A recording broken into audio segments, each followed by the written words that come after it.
Hello, and here we are again. And this is the Connector Soul Wisdom Discourse for the week of February the 19th. And I thought that this particular week I would discuss the subject of worry. Now, worry's really come up for me a couple of times this week in different ways. The first one, I think, that made me conscious of worry and how worry has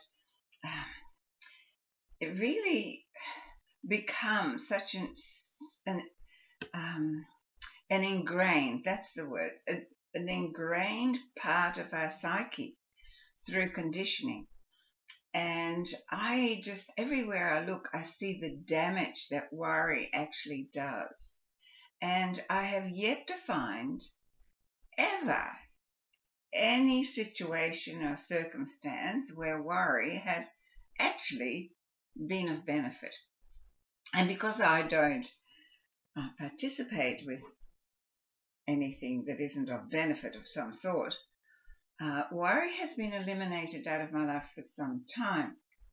So when I get to observe it in other people, or when it is directed towards me, there's always this, sense of disconnect, or I call it, it's like a little ka-chink in my energy field when someone says, but I'm worried about you. There's something in me that goes, So the other night when I was working on my computer with somebody in a virtual way, he said, well, and I was trying to get my head around something, and he said to me, well, now don't worry about that, Yvonne. And instantly inside of me it went, so I said, you know what? I don't worry. It's not a part that's still in me. I have actually really disconnected that neural pathway. And so when you say that to me, it's like you don't know me, because you know that is one thing that I just don't do. I find it has no benefit, so why would I give it any energy? And then the second time that it came across me is that I have a very, very dear friend who has a special place in my heart, who became ill, and I had, to go to, I didn't have to, I went to hospital to sit with her, and her very first words usually are, I'm so worried. But she's never worried about herself. She's always worried about something's going on in the world or someone else. And so yesterday when I went in to see her, the first words were, she's reading the news on her phone, really, I mean. So she says, oh, I am so worried about all these people that, were affected by this gun thing, and I just went, hey, I don't watch the news, so I'm really don't know what you're talking about. Oh, well, I do know what you're talking about, but and is your worry going to do anyone any good? And it really made me look at that again, because this beautiful soul, this beautiful friend of mine, has been a friend of over 50 years, and I love her dearly. I just know that her most prevalent way to care about people and the world is through worry. And the only thing that's happened as a result of it is that it has caused her dis-ease and I guess an emotional state of not being free. So we had a little talk, and I said, darling, this worry business that you always go on with is always about something that isn't happening right now. And she looked at me, and I said, well, okay, so most of the things that we worry about are things that might happen, and most of the time are never going to happen, and if they do, we have actually no control over them anyway.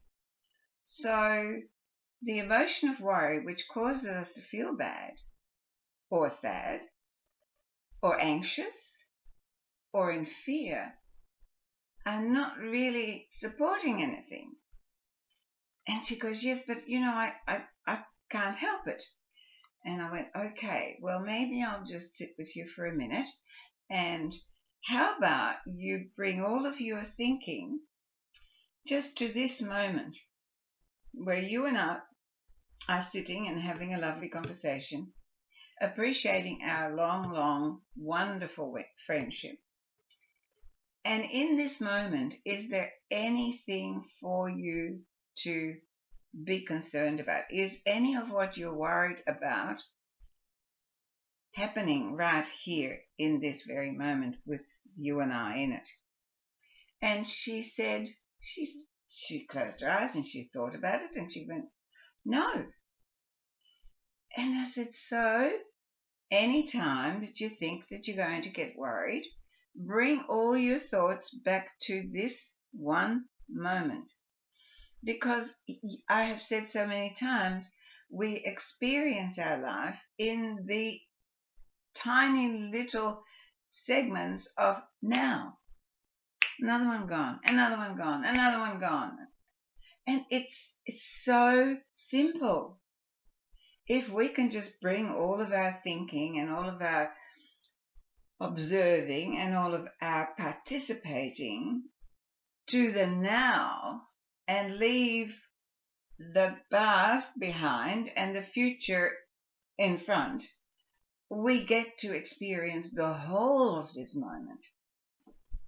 But we only get to experience mostly only a tiny bit of this moment, so fleeting and gone before we notice it, because our minds are racing ahead or they're occupied somewhere in the back. I noticed that again yesterday as I went down the street to buy her a nightie, and her son-in-law, as I was walking down the passage of the hospital, her son-in-law was coming towards me, and I totally did not see him because my mind was on, I was already in the shops, deciding which shop I was going to go to and what kind of a nightie I could buy for her. And until I heard him say, hi, Yvonne, and I stopped and I turned around and I went, oh, I'm so sorry, I wasn't just not here. And how many times do we do that? We're just not here. And that's a moment I could have missed. It's just that my ears were still here and they, heard him speak to me. But it just brought me back and I went, where am I going? I'm not at the shops yet, so why is my mind already racing ahead? And that is really what the mind tends to do. It races ahead or it's in the past. And so for us to train it to be in the present, we have to really become the observer. And the question I constantly ask people, and I ask myself, is it happening now? So often when I work with people and they say, oh yes, but I know exactly what they're going to do. Have you ever said that? I can't actually, I suggest, why don't you address the situation in so-and-so way? And they go, oh, but I know exactly what's going to happen. And I go, well, how do you know that? Well, because it's happened before. Ah, yes. So in that moment, we are actually projecting the past data into the future, and we don't have any hope of changing it. So that's also what worry does. Worry projects us into situations where A, we usually have absolutely no control to change it. And B, it just brings our energetic vibration down to sadness, to fear, to anxiety. And one of the greatest issues that I see that people are facing these days is anxiety, particularly our young people. I was actually going to talk about children and their anxiety and how that is becoming an absolute epidemic, particularly in teenagers. And it is causing some terrible grief in families and, of course, for our young people. And I believe that as a society, we are totally responsible for that.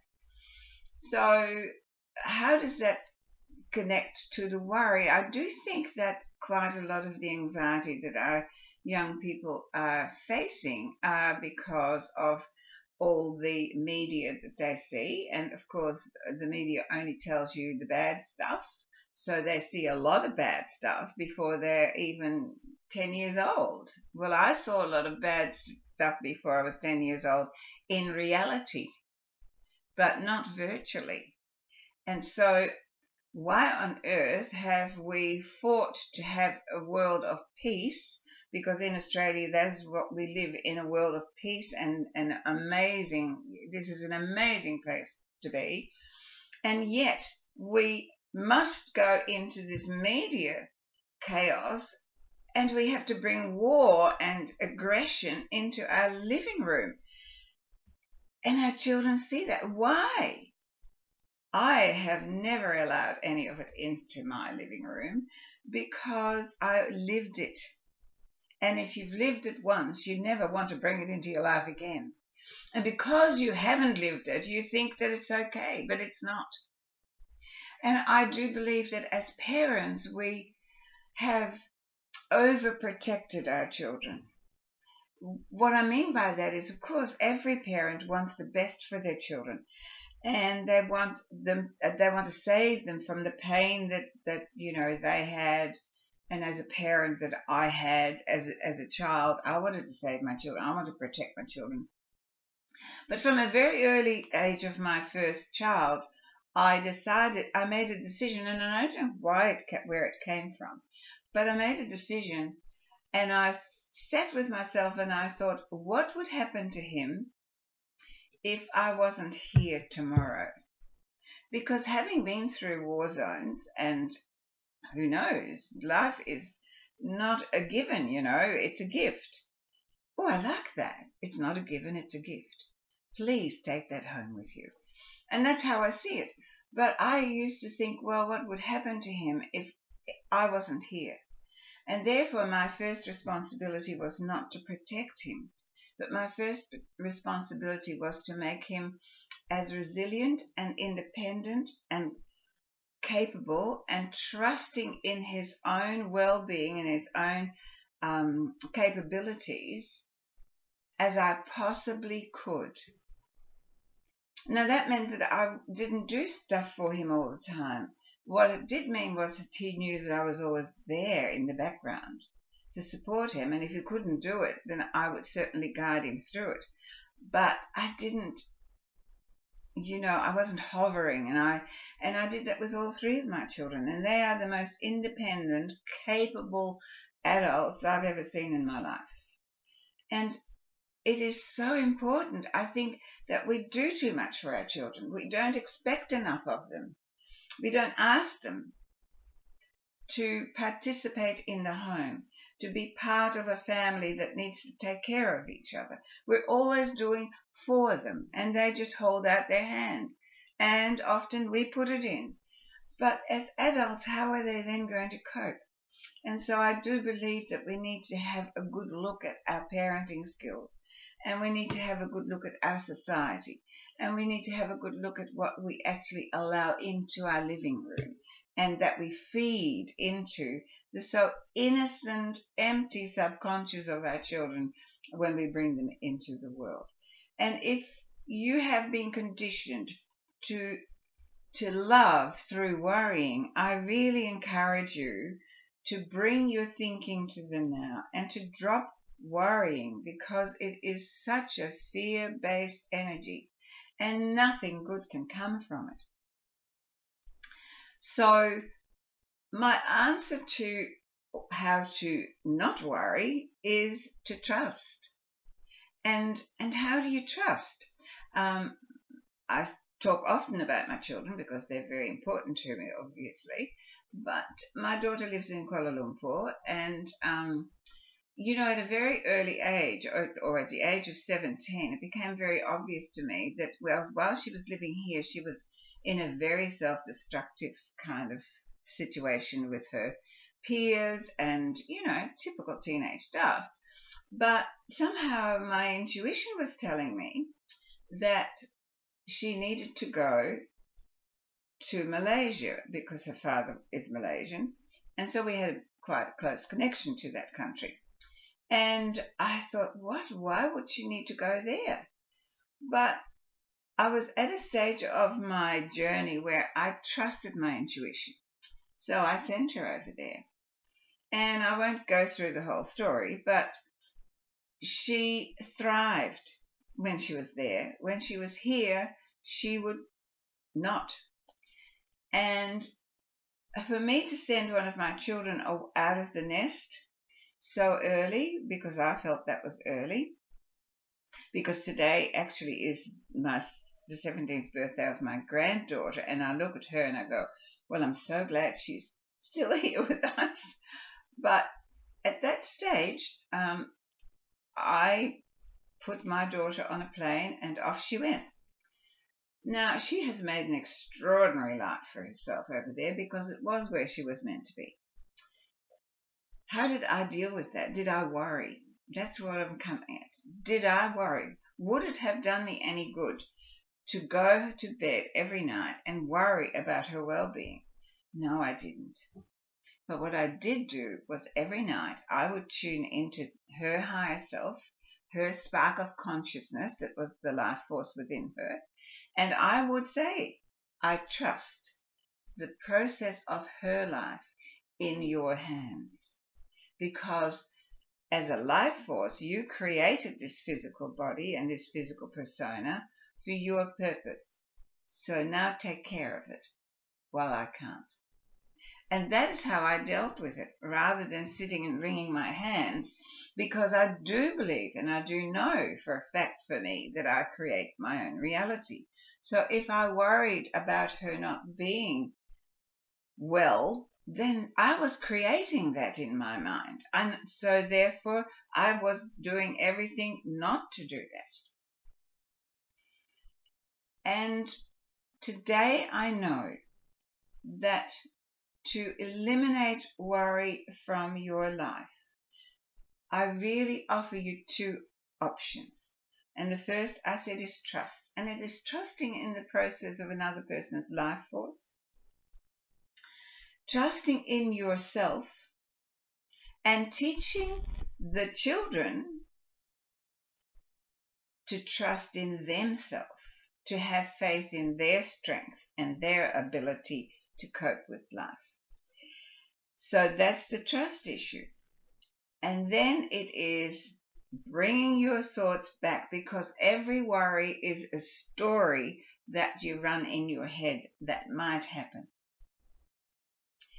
So bring yourself back, eliminate the story and go, is it happening right now?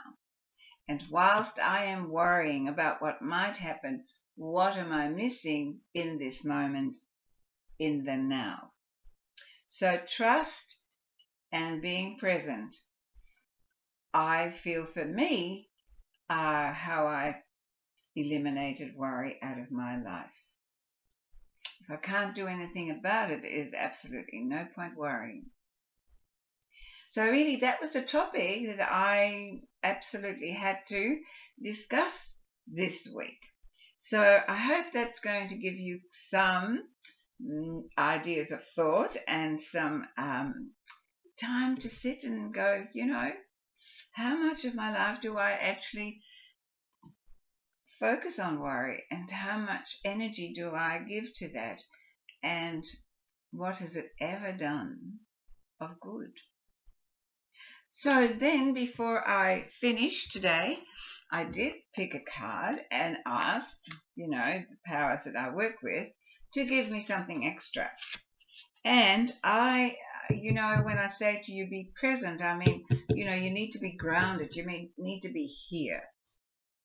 As right now, I am here with you, and I'm nowhere else. My mind isn't running ahead, and it's not running behind. It is here with you. So the card that I picked was Gaia, Earth Connection.